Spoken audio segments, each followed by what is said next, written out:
آپ سن رہے ہیں کتاب کہانی۔ آج پھر ہم آپ کے لیے ایک دلچسپ سفر کا آغاز کر رہے ہیں۔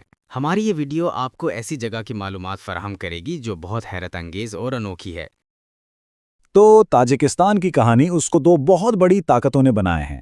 ایک طرف تو ہیں آسمان سے باتیں کرتے پہاڑ، اور دوسری طرف آئیں بڑی بڑی سلطنتیں۔ آئیے آج اسی پر بات کرتے ہیں کہ ان دونوں نے مل کر اس ملک کی قسمت کو کیسے شکل دی۔ چلیں اس سفر کو ایک سوال سے شروع کرتے ہیں۔ وسطی ایشیا میں وہ کون سا ملک ہے جہاں فارسی زبان بولی جاتی ہے اور جسے دنیا کے سب سے اونچے پہاڑوں نے گھیر رکھا ہے؟ سوچا جائے تو بالکل یہ ملک ہے تاجکستان۔ اور یہ کوئی معمولی بات نہیں ہے۔ اس ملک کا 90% سے زیادہ حصہ پہاڑ ہے، مطلب یہ پہاڑ ہی تاجکستان کی پہچان ہے۔ یہی تو ہیں جنہوں نے اس ملک کی تاریخ، اس کی ثقافت اور یہاں کے لوگوں کی زندگی کے ہر پہلو کو بنایا ہے۔ تو سب سے پہلے اس کہانی کا پہلا حصہ دیکھتے ہیں۔ بات کرتے ہیں تاجکستان کے پہاڑوں کی، یعنی بلند چوٹیوں کی سرزمین۔ ذرا تصور کریں پامیر کے پہاڑوں کا سلسلہ۔ یہاں اسماعیل سامانی جیسی چوٹیاں ہیں جو قریباً 7,500 میٹر اونچی ہیں۔ یہ صرف پہاڑ نہیں ہیں، یہ قدرت کے بنائے ہوئے قلعے ہیں۔ انہی پہاڑوں نے تاجکستان کو صدیوں تک باقی دنیا سے ایک طرح سے کاٹ کر رکھا، اور اسی تنہائی نے یہاں کے لوگوں میں ایک الگ ہی قسم کی خود انحصاری اور ایک منفرد شناخت پیدا کی۔ اچھا، پہاڑوں کی بات تو ہو گئی، اب تاجکستان کی کہانی کے دوسرے اور بہت ہی دلچسپ حصے کی طرف چلتے ہیں۔ یہ وہ حصہ ہے جہاں فارسی جڑیں سوویت سرحدوں سے ٹکراتی ہیں اور مل کر اس ملک کی ایک بالکل ہی الگ، ایک منفرد ثقافتی پہچان بناتی ہیں۔ تو سوال یہ ہے کہ تاجک لفظ کا مطلب کیا ہے؟ دیکھیے، یہ صرف ایک نام نہیں ہے، اس کے پیچھے ایک پوری تاریخ ہے، ایک قدیم ورثہ ہے۔ تاجک لوگ اصل میں وسطی ایشیا کے قدیم ایرانی لوگوں کی نسل سے ہیں، خاص طور پر سگدیوں اور باختریوں کی۔ یہ وہ تہذیبیں تھیں جو سکندر اعظم کے دور سے بھی پہلے یہاں موجود تھیں، اور یہی چیز انہیں اس علاقے کے ترک لوگوں سے بالکل الگ کرتی ہے۔ تاجکستان کی تاریخ وہ بہت ہی پیچیدہ ہے، کئی تہوں والی ہے۔ پہلے سامانی سلطنت نے اسے فارسی ثقافت کی ایک مضبوط بنیاد دی، پھر روسی سلطنت آئی جس نے اس پر قبضہ کیا، اور آخر میں سوویت یونین نے اسے ایک نیا جدید ملک بنایا۔ ہر دور نے اس زمین پر اپنی ایک گہری چھاپ چھوڑی ہے۔ اور پھر آیا ایک بہت ہی بڑا ٹرننگ پوائنٹ۔ سوویت یونین نے کیا کیا؟ انہوں نے تاجکستان کی زبان ہی بدل دی۔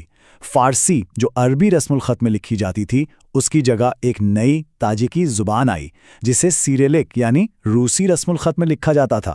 یہ صرف حروف کی تبدیلی نہیں تھی، بالکل نہیں، یہ ایک پوری قوم کو اس کی فارسی جڑوں سے الگ کر کے ایک نئی سوویت شناخت دینے کی ایک سوچی سمجھی کوشش تھی۔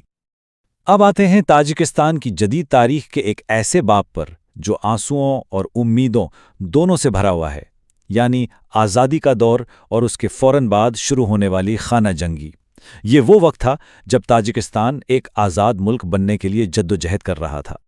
تو ہوا یہ کہ 1991 میں آزادی تو مل گئی سوویت یونین کے ٹوٹنے کے بعد، لیکن یہ خوشی زیادہ دیر نہیں رہی۔ صرف ایک سال بعد 1992 میں تاجکستان ایک بہت ہی تباہ کن خانہ جنگی کی لپیٹ میں آ گیا۔ الگ الگ علاقائی گروہ آپس میں لڑنے لگے۔ یہ جنگ 5 سال تک چلی اور آخرکار 1997 میں اقوام متحدہ کی کوششوں سے ختم ہوئی۔ لیکن اس جنگ کی انسانی قیمت کیا تھی؟ اندازہ لگائیں، 1.2 ملین، 1 ملین سے بھی زیادہ لوگ، اتنے لوگ اپنے ہی ملک کے اندر یا باہر پناہ لینے پر مجبور ہو گئے۔ یہ ایک بہت ہی بڑی ناقابل تصور تعداد ہے۔ اور اس جنگ کے زخم وہ آج بھی تازہ ہیں۔ 1 لاکھ سے زیادہ لوگوں کی جانیں گئیں، پورا ملک غربت میں ڈوب گیا، اور بہت سے لوگ، خاص طور پر نسلی روسی، ہمیشہ کے لیے ملک چھوڑ کر چلے گئے۔ یہ ایک ایسا صدمہ ہے جسے تاجک معاشرہ آج بھی محسوس کرتا ہے۔ اسی خانہ جنگی کی راکھ سے ایک نئے سیاسی دور کا آغاز ہوا جو آج تک جاری ہے، امام علی رحمان کا لمبا دور حکومت۔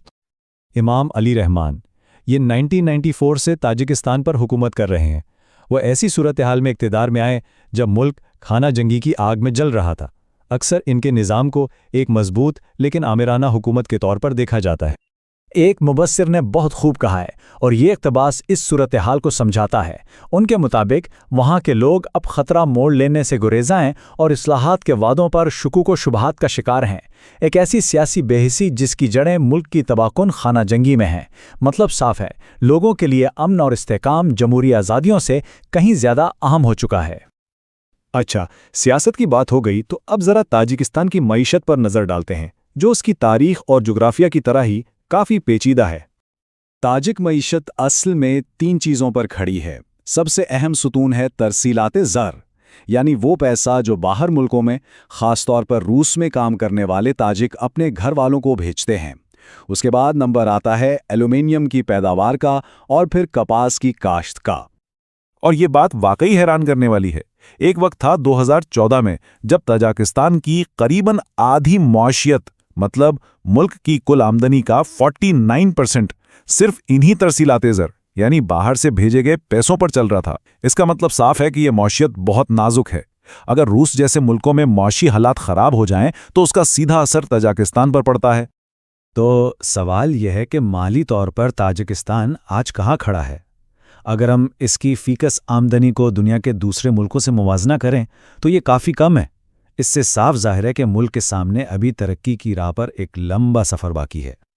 تو آخر میں سوال یہی بچتا ہے، ایک ایسی قوم جسے اس کے ماضی نے اتنا زیادہ بنایا ہے، وہ اپنے مستقبل کو کیسے بنائے گی؟ کیا وہ اپنے پہاڑوں کی طرح مضبوط اور قائم رہے گی یا پھر تاریخ کی سلطنتوں کی طرح بدلتی رہے گی؟ اس کا جواب شاید وقت کے پاس ہی ہے۔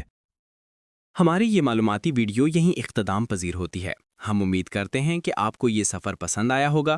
جو باتیں ہم نے آپ کو بتائی ہیں، اگر وہ آپ کے لیے نئی تھیں تو کومنٹس میں ضرور بتائیے۔